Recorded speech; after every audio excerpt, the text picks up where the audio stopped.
فکر میکنی اولین بار کی تصمیم گرفت مردم رو اینطوری دیوونه خرید کنه؟ یه نقشه پنهان پشت این همه شلوغیه. یه نقشه که 50 سال پیش شروع شد و هنوزم داره مردم رو به هم میندازه. یه روز پر از تخفیف؟ نه، این یه توطئه جهانیه. سالها پیش همه چیز از یه شهر شروع شد و حالا دامنه اون همه دنیا رو گرفته. تا آخر این ویدیو چیزی رو میفهمی که دیدت رو برای همیشه به بلک فرایدی تغییر میده. بلک فرایدی یا همان جمعه سیاه رویدادیه که به عنوان یکی از بزرگترین و پرشورترین روزهای خرید در جهان شناخته میشه. این روز که معمولاً در آخرین جمعه ماه نوامبر و بلافاصله پس از روز شکرگزاری در ایالات متحده برگزار میشه، ریشه عمیق در تاریخ اقتصادی و فرهنگی آمریکا داره. تاریخچه بلک فرایدی به دهه‌های 1950 و 1960 برمیگرده. زمانی که فروشگاه‌های بزرگ در شهرهای مختلف ایالات متحده شروع به ارائه تخفیف‌های ویژه برای جذب مشتریان بیشتر می‌کردند. واژه بلک فرایدی در ابتدا معنای مثبتی نداشت. در دهه 1950 پلیس فیلادلفیا از این اصطلاح برای توصیف شلوغی‌ها و هرج و مرج‌های ناشی از هجوم خریداران و گردشگران به شهر خرید و شرکت در مسابقات فوتبال استفاده می‌کرد. اما با گذشت زمان این اصطلاح با جنبه‌های مثبت‌تری همراه شد و به معنای روزی تبدیل شد که فروشگاه‌ها از وضعیت قرمز ضرر مالی به سیاه سوددهی می‌رسید. این تغییر معنایی بیشتر به دلیل استفاده هوشمندانه تجاری از این واژه توسط بازاریابان و رسانه‌ها بود که ملی تبدیل کرد. بلک فرایدی امروزه تنها یک روز خرید نیست، بلکه به نمادی از آغاز فصل تعطیلات و خریدهای پایان سال تبدیل شده.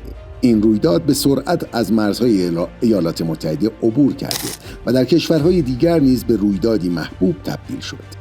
در عصر دیجیتال مفهوم بلک فرایدی با ظهور خرید آنلاین و ارائه تخفیف‌های گسترده در پلتفرم‌هایی مانند آمازون و ایبی گسترش یافت. بسیاری از کسب و کارها از این روز برای افزایش فروش، جذب مشتریان جدید و کاهش موجودی انبارهاشون استفاده می‌کنند. در این حال این روز نقدهایی رو نیز به همراه داشت، از جمله تأثیرات اون بر محیط زیست به دلیل تولید زباله‌های ناشی از مصرف بیش از حد و فشار کاری زیاد بر کارکنان فروشگاه‌ها و مراکز حمل و نقل. با این وجود بلک فرایدی به عنوان یک پدیده جهانی همچنان جایگاه خودش رو در تقویم خرده فروشی جهان حفظ کرده و نشان دهنده تغییرات فرهنگی و اقتصادی در دوران مدرنه. این روز نه تنها از لحاظ اقتصادی بلکه از لحاظ اجتماعی و فرهنگی نیز بازتاب دهنده تحولاتیه که از دوران سنتی به دنیای دیجیتال و جهانی شده امروز روی داده. بلک فرایدی به دلیل ماهیت خاص خود تأثیر عمیقی بر روانشناسی خریداران داره و این تأثیر رو میتوان از طریق چندین عامل کلیدی بررسی کرد. یکی از مهمترین این عوامل ایجاد حس فوریت و اضطرار. تخفیف‌ها و پیشنهادهای ویژه در بلک فرایدی معمولاً برای مدت زمان محدودی ارائه میشن و این محدودیت زمانی باعث میشه خریداران احساس کنند که اگر به سرعت اقدام نکنند بزرگی رو از دست خواهند داد. این پدیده که به عنوان ترس از دست دادن، فومو شناخته میشه، باعث میشه افراد بدون تحلیل بر اساس احساسات خرید کنند.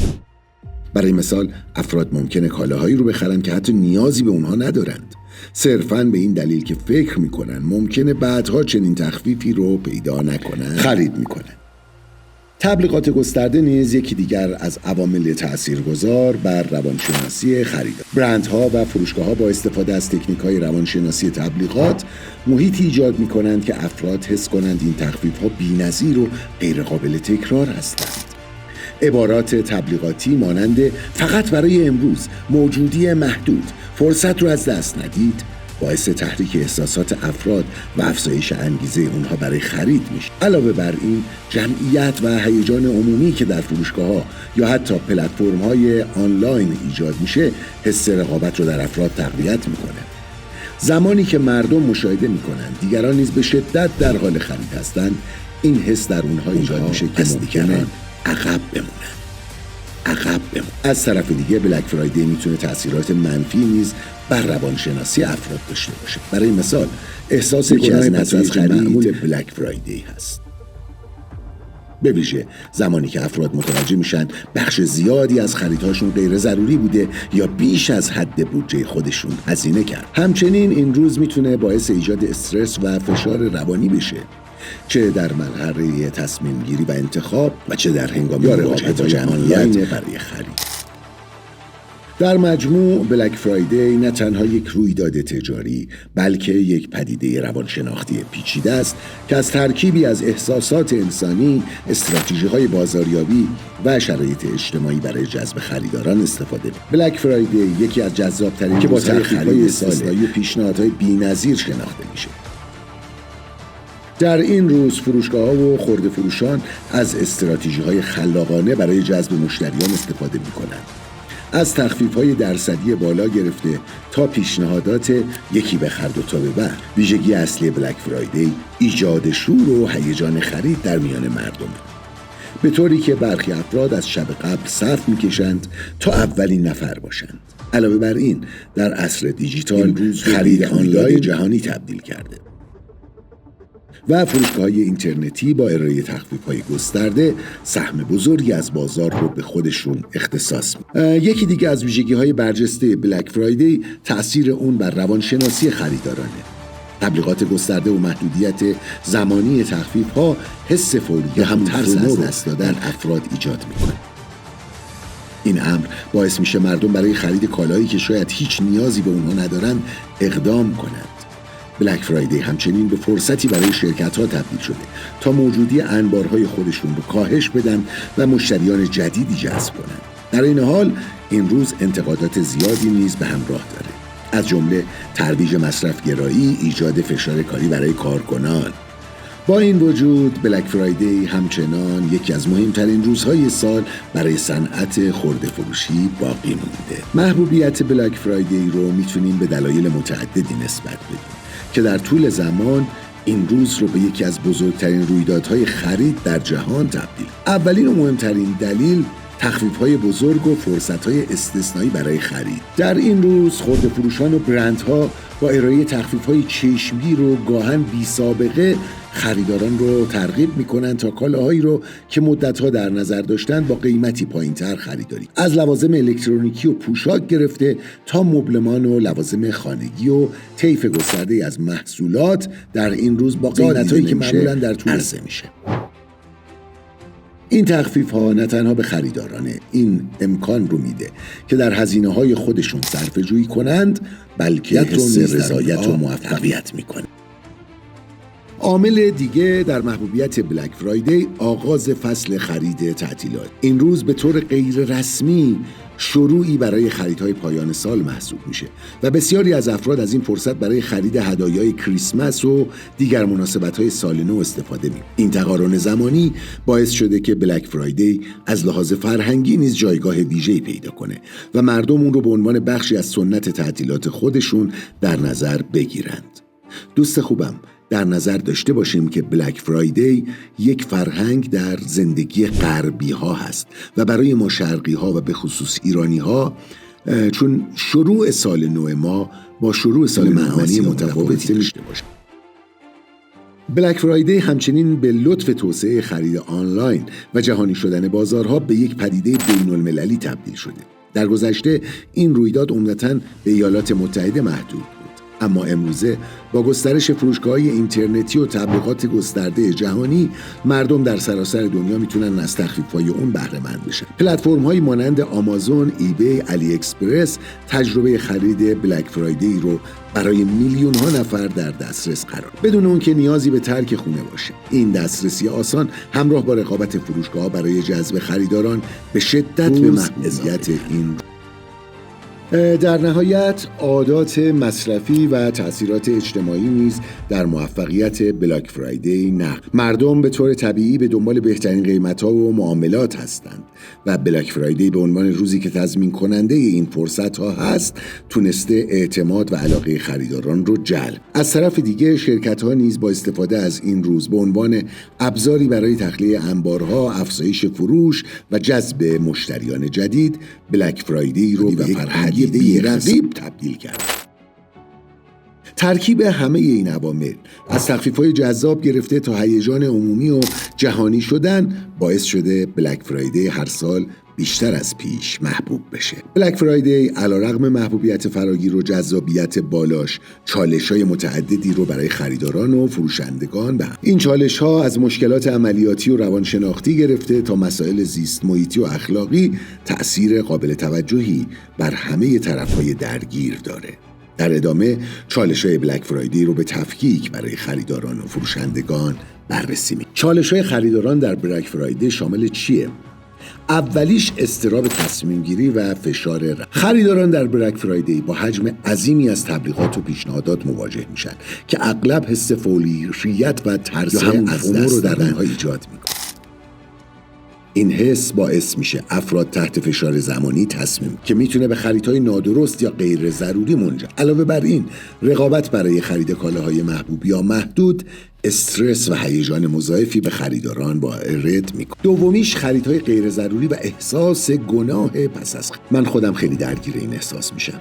تخفیف‌های گسترده و جذابیت قیمت‌ها ممکنه خریداران رو به سمت خرید کالاهایی سوق بده که نیازی به اونها ندارند.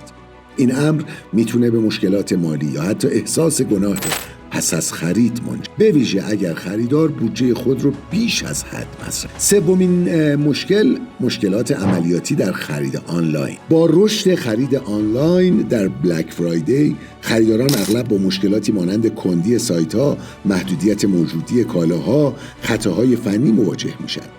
همچنین رقابت برای خرید برخی محصولات میتونه منجر به ناکامی و نارضایی. چهارمین مشکل ازدحام و شلوغی در فروشگاه‌های فیزیکی است. برای خریدارانی که به فروشگاه‌های فیزیکی مراجعه میکنند، شلوغی بیش از حد، صف‌های طولانی و حتی برخوردهای فیزیکی میتونه تجربه خرید رو ناخوشایند کنه. این موضوع به ویژه در کالاهای بسیار محبوب مانند لوازم الکترونیکی یا لباسهای برند مشهور. چالش‌های فروشندگان در بلک فرایدی چیه؟ اولیش فشار لوجستیکی و مدیریت موجود. فروشندگان در بلک فرایدی با تقاضای بی‌سابقه‌ای مواجه میشن که میتونه مدیریت موجودی کالاها و زنجیره تأمین رو دشوار. تأخیر در ارسال کالاها، کمبود موجودی یا ناتوانی در پاسخگویی به حجم بالای سفارش‌ها میتونه منجر به نارضایتی مشتریان و کاهش اعتبار برند بشه. اگرچه بلک فرایدی فرصت بزرگی برای افزایش فروش هست، اما تخفیف‌های شدید میتونه حاشیه سود فروشندگان رو کاهش بده. برخی از فروشندگان کوچکتر ممکنه برای رقابت با تخفیف‌های بزرگ برندهای معروف تحت فشار قرار بگیرند و حتی با ضرر مالی مواجه. سومین چالش‌های نیروی کار. کارکنان فروشگاه‌ها و انبارها در بلک فرایدی تحت فشار زیادی قرار. ساعات کاری طولانی، استرس ناشی از مدیریت مشتریان خشمگین یا عجول و حجم بالای کار در انبارها میتونه به خستگی و کاهش بهره‌وری نیروی کار منجر بشه. چهارمین مشکلات بازگشت کالا. حجم بالای خرید در بلک فرایدی معمولاً با نرخ بالای بازگشت کالا. این موضوع برای فروشندگان چالشی جدی ایجاد میکنه، زیرا مدیریت بازگشت کالاها هزینه بر و زمان بره و میتونه سود حاصل از فروش رو کاهش بده. پنجمیش انتقادات اجتماعی و زیست محیط. فروشندگان در بلک فرایدی با انتقاداتی در زمینه ترویج مصرفگرایی مواجه هستند. این امر نه تنها میتونه بر تصویر برند اونها تأثیر منفی بگذاره، بلکه با افزایش زباله‌های بسته‌بندی و مصرف منابع اثرات زیست محیطی نامطلوبی بده. خب دوست خوبم، در نتیجه گیری باید بگیم که بلک فرایدی علیرغم مزایای اقتصادی و جذابیت بالا، مجموعی از چالش‌های پیچیده رو برای خریداران و فروشندگان ایجاد میکنه.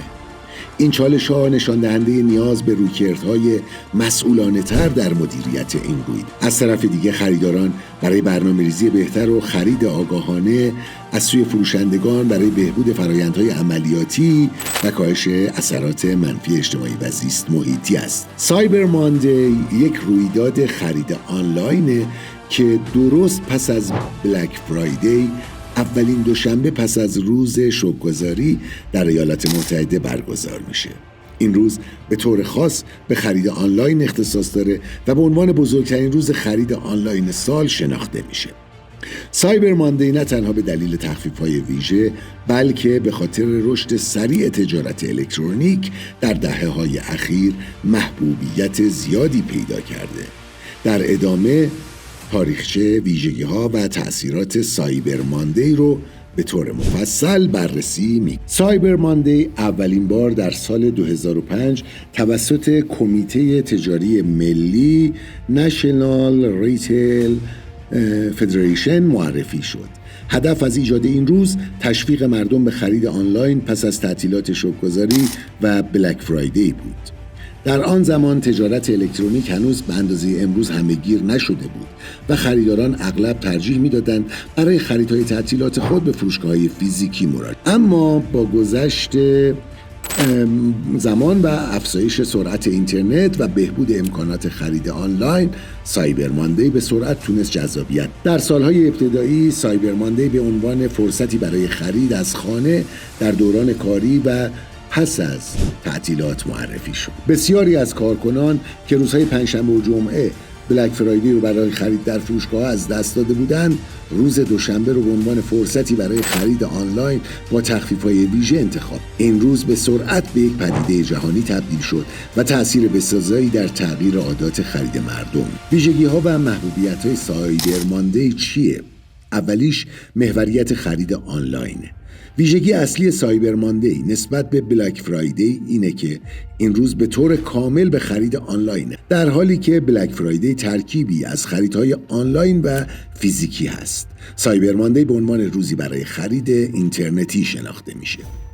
این به معنای اونه که خریداران میتونند از راحتی خرید از خانه و استفاده از تخفیف‌های ویژه بهره مند. سایبر ماندی به ویژه برای افرادی که زمان یا امکان مراجعه به فروشگاه‌ها رو ندارند فرصتی عالی برای خرید به. دومیش تخفیف‌ها و پیشنهادات ویژه هست.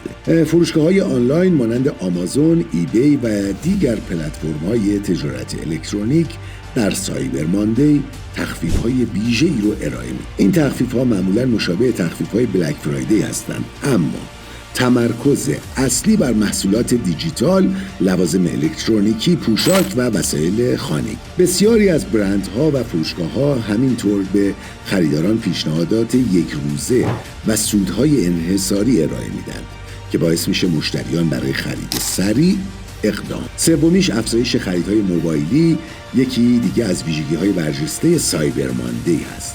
در سالهای اخیر افزایش خریدهای موبایلی با توجه به رشد استفاده از تلفن‌های همراه هوشمند، بسیاری از مردم از طریق اپلیکیشن‌ها و وبسایت‌های موبایلی به خرید پرداخته و تخفیف‌ها رو از این طریق به دست. این تغییر نشان دهنده روند دیجیتالی شدن خریدها است که در سراسر جهان به سرعت در حال گسترش. چهارمیش رقابت بین برندها.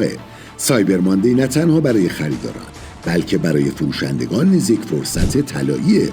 فروشگاه‌ها و برندها به طور خاص بر روی این روز تمرکز می‌کنند تا موجودی انبارهای خودشون رو کاهش بدند و فروش بالایی داشته باشند. این روز به دلیل رقابت شدید بین برندهای مختلف برای جذابیت مشتریان باعث ایجاد تخفیف‌ها و پیشنهادات ویژه و گوگلی میشه که مشتریان نمیتونند بردیم رو. حالا تأثیرات سایبر ماندی چیه؟ 1. تغییر در عادات خرید مصرف کنندگان. اولین تأثیرشه. سایبر ماندی نقش بزرگی در تغییر عادات خرید مصرف کنندگان داشته. این رویداد باعث شده که مردم به خرید آنلاین و استفاده از تخفیف‌های دیجیتال عادت. در گذشته خریداران تمایل داشتند بیشتر خریدهای تعطیلات خودشون رو در فروشگاه‌ها انجام بدند، اما حالا بسیاری از اونها ترجیح میدن که این خریدها رو از طریق اینترنت انجام بدن. آره، توی خونهش نشسته 2 کلیک میکنه و خریدش رو انجام داده. این روند همینطور باعث رشد و توسعه بسیاری از کسب و کارهای آنلاین و کوچک. دومیش رشد تجارت الکترونیکه. سایبر ماندی به یکی از عوامل اصلی رشد تجارت الکترونیک با توجه به گسترش خرید آنلاین و استفاده گسترده از اینترنت این روز به یک رویداد بین‌المللی تبدیل و برندهای مختلف از سراسر جهان از این فرصت استفاده می‌کنند تا فروش آنلاین خودشون رو افزایش بدن. این روند باعث رشد چشمگیر برخی از پلتفرم‌های فروش آنلاین مثل آمازون و ایبیش. سومیش افزایش سود و رقابت در صنعت خرده فروشی. سایبر ماندی به فروشندگان این فرصت رو میده که در کوتاه‌ترین زمان ممکن سود زیادی به دست. این روز در واقع نقطه اوج فصل خرید تعطیلاته و بسیاری از فروشگاه‌ها و برندها از تخفیف‌ها و تبلیغات خاص برای جذب مشتریان استفاده می‌کنند. در نتیجه سایبر ماندی به یک روز طلایی برای برندها و فروشندگان تبدیل شد. خب نتیجه گیری چیه؟ سایبر ماندی به یکی از مهمترین و پرطرفدارترین روزهای خرید در سراسر جهان تبدیل شده. خب آره، چرا که نه؟ این رویداد که به طور ویژه به خرید آنلاین اختصاص داره، نه تنها به خریداران این امکان رو میده که کالاهای دلخواه خودشون رو با تخفیف‌های ویژه تهیه کنند، بلکه باعث رشد تجارت الکترونیک و تغییر در عادات خرید مصرف کنندگان هم شد. از طرف دیگه برای فروشندگان و برندها سایبر ماندی فرصتی استثنایی برای افزایش فروش و معرفی محصولات جدید به بازاره. این روز همچنین به عنوان یک پدیده مهم در دنیای خرید آنلاین در حال رشد و توسعه است.